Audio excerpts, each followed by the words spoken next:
Peace and power, and welcome back to Katie's Alchemy. I'm Nina, Katie's granddaughter, and today we're going to get back into how to win friends and influence people, the only book you'll ever need to lead you to success. And this book is by Dale Carnegie. We are on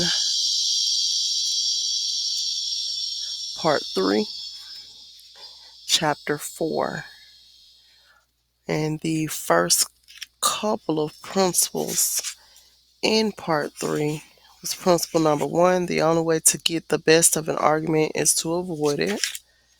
Principle number 2: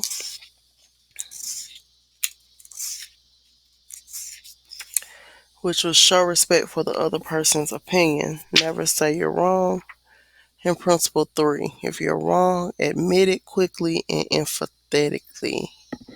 So chapter 4 in part 3 is a drop of honey.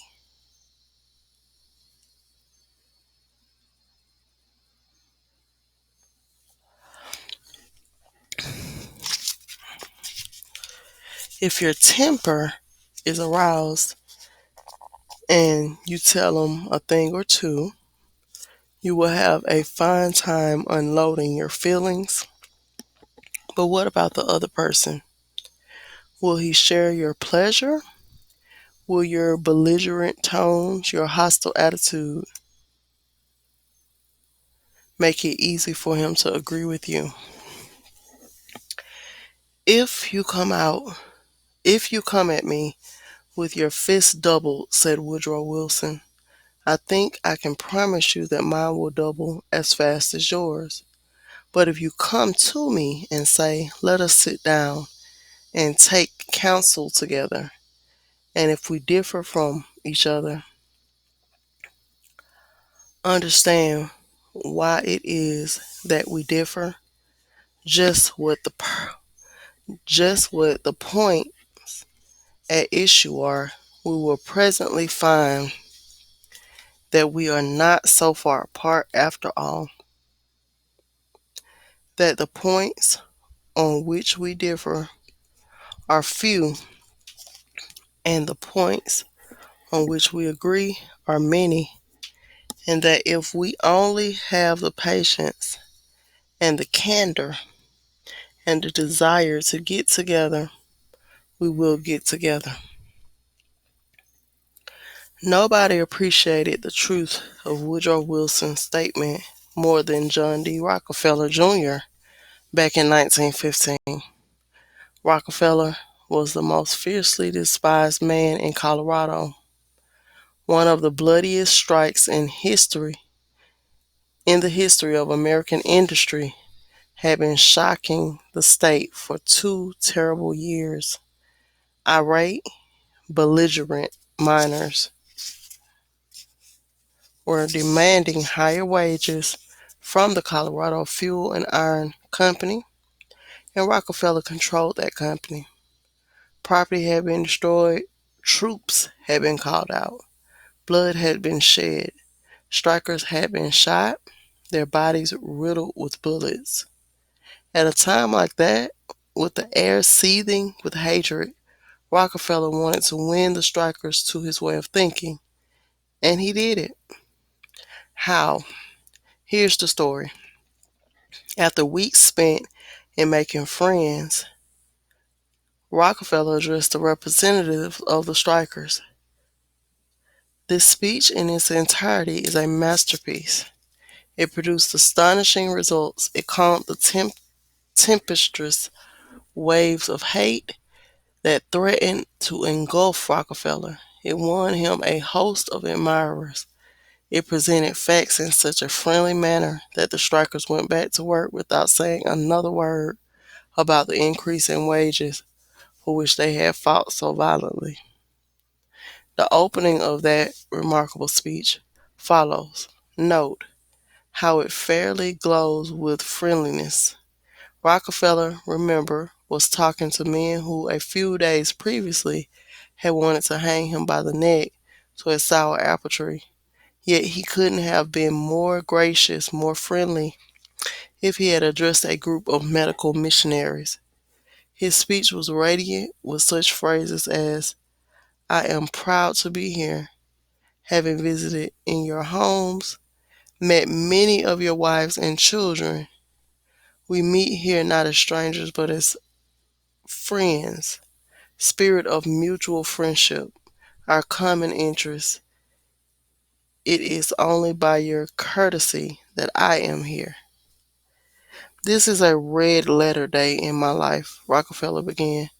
"It is the first time I have ever had the good fortune to meet the representatives of the employees of this great company, its officers and superintendents together, and I can assure you that I am proud to be here, and that I shall remember this gathering as long as I live.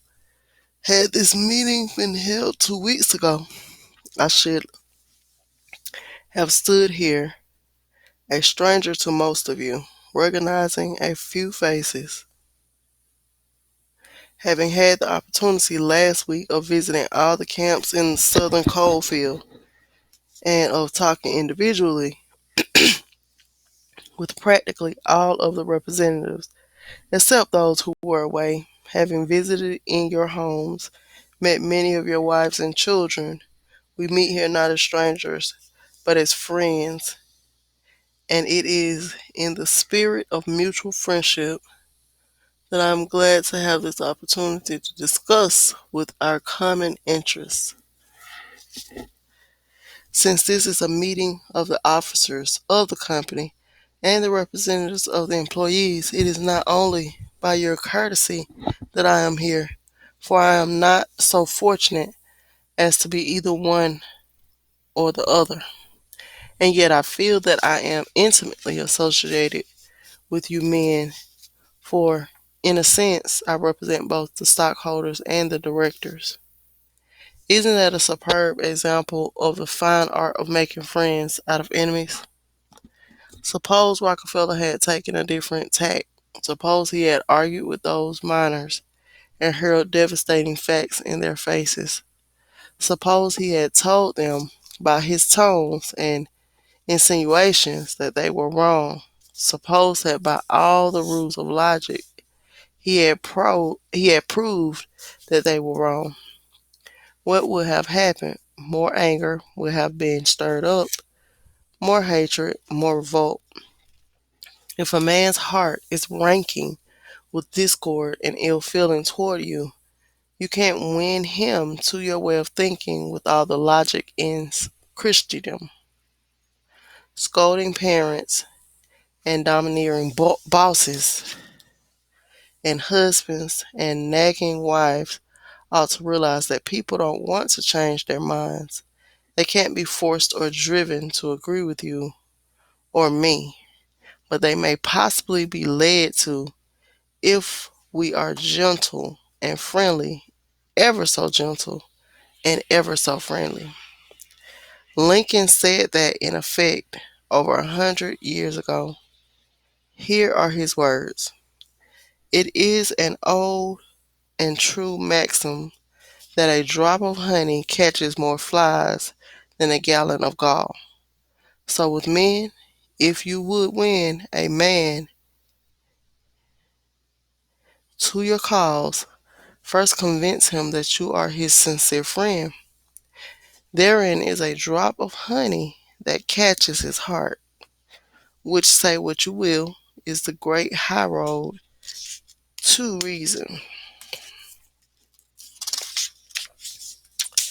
Business executives have learned that it pays to be friendly to strikers.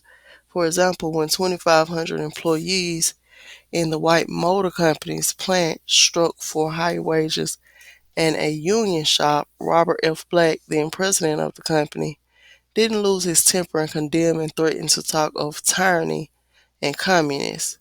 He actually praised the strikers. He published an advertisement in the Cleveland papers complimenting them on the peaceful way in which they laid down their tools. Finding the strike pickets idle, he bought them a couple of dozen baseball hats and gloves and invited them to play baseball on vacant lots. For those who preferred bowling, he rented a bowling alley. This friendliness on Mr. Black's part did what friendliness always does, it begot friendliness. So the strikers borrowed brooms, shovels, and rubbish carts and began picking up matches, paper, cigarette stubs, and cigar butts around the factory. Imagine it. Imagine strikers tidying up the factory grounds while battling for higher wages and recognition of the union. Such an event had never before Such an event had never been heard of before in the long tempestuous history of American labor wars. That strike ended with a compromise settlement within a week, ended without any ill feeling or rancor. Daniel Webster, who looked like a god and talked like a Jehovah's Witness, Daniel Webster, who looked like a god and talked like Jehovah, was one of the most successful advocates who ever pleaded a case, yet he ushered in his most powerful arguments with such friendly remarks as it will be for the jury to consider. This may perhaps be worth thinking of. Here are some facts that I trust you will not lose sight of, or you, with your knowledge of human nature, will easily see the significance of these facts.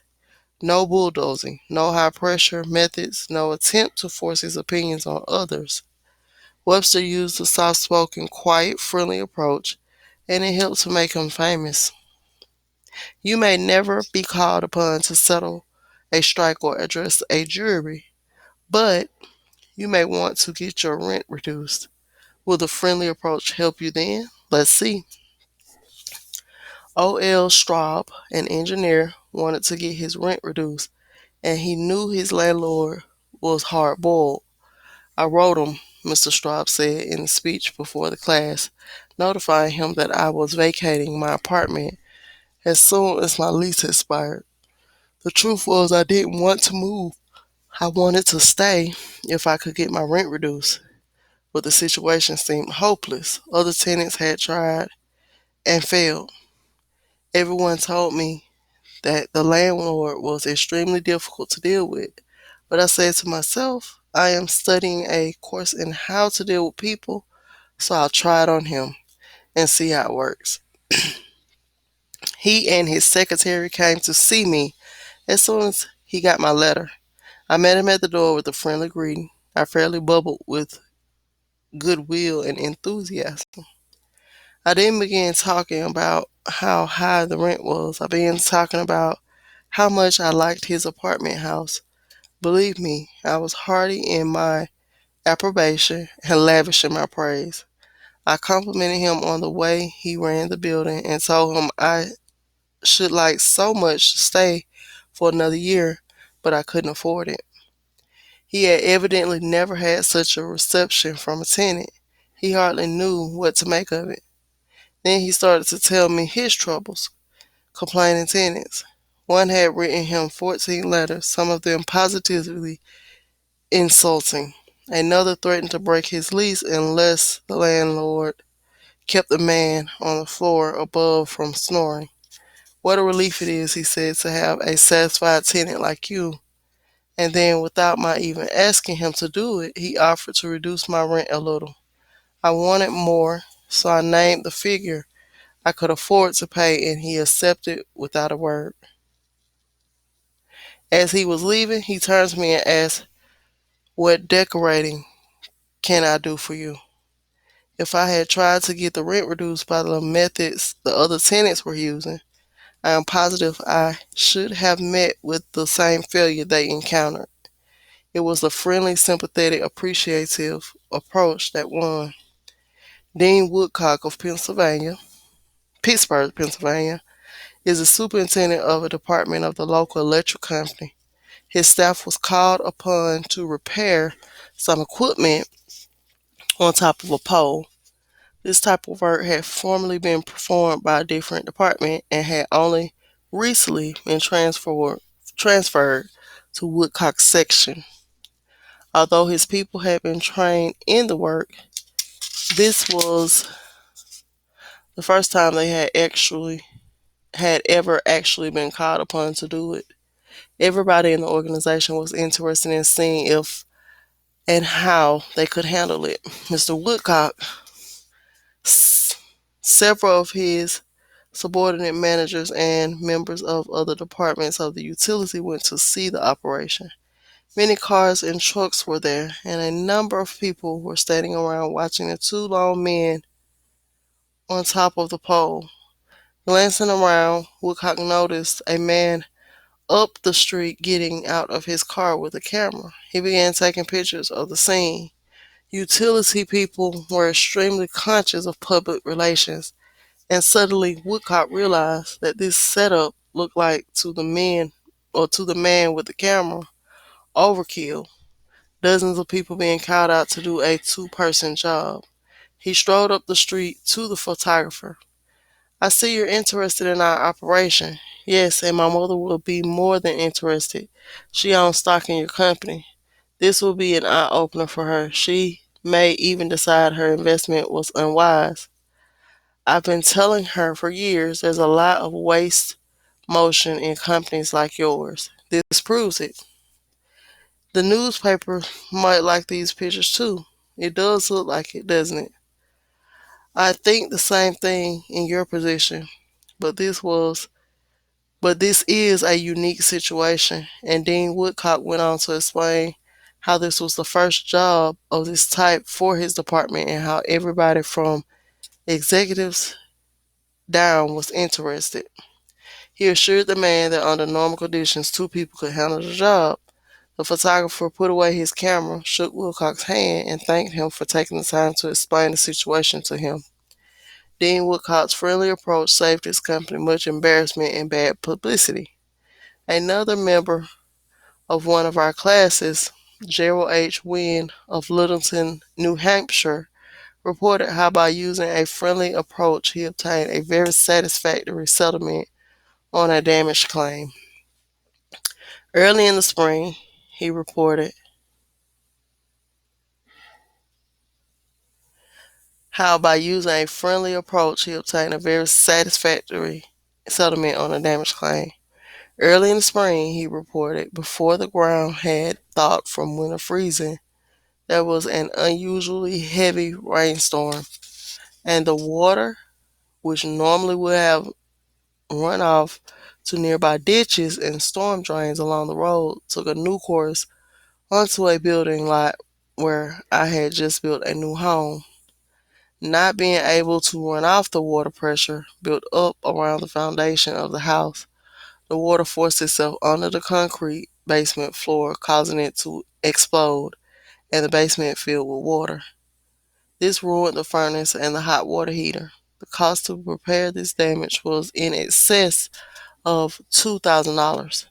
I had no insurance to cover this type of damage. However, I soon found out that the owner of the subdivision had neglected to put in a storm drain near the house, which could have prevented this problem. I made an appointment to see him. During the 25-mile trip to his office, I carefully reviewed the situation, and remembering the principles that I learned in this course, I decided that showing my anger would not serve any worthwhile purpose. When I arrived, I kept very calm and started by talking about his recent vacation to the West Indies. Then, when I felt the timing was right, I mentioned the little problem of water damage. He quickly agreed to do his share in helping correct the problem. A few days later, he called and said he would help pay for the damage and also put in a storm drain to prevent the same thing from happening in the future, even though it was the fault of the owner of the subdivision. If I had not begun in a friendly way, there would have been a great deal of difficulty in getting him to agree to the total liability. Years ago, when I was barefoot boy walking through the woods to a country school out in northwest Missouri, I read a fable about the sun and the wind. They quarreled about which was the stronger, and the wind said, "I prove I am. See the old man down there with the coat? I bet I can get his coat off of him quicker than you can." So the sun went behind the cloud, and the wind blew until it was almost a tornado. But the harder it blew, the tighter the old man clutched his coat to him. Finally, the wind calmed down and gave up, and then the sun came out from behind the clouds and smiled kindly on the old man. Presently, he mopped his brow and pulled off his coat. The sun then told the wind that gentleness and friendliness were always stronger than fury and force. The use of gentleness and friendliness is demonstrated day after day by people who have learned that a drop of honey catches more flies than a gallon of gall. F. Gale Connor of Lutherville, Maryland, proved this when he had to take his 4-month-old car to the service department of the car dealer for the third time. He told our class it was apparent that talking to, reasoning with, or shouting at the service manager was not going to lead to a satisfactory resolution of my problems.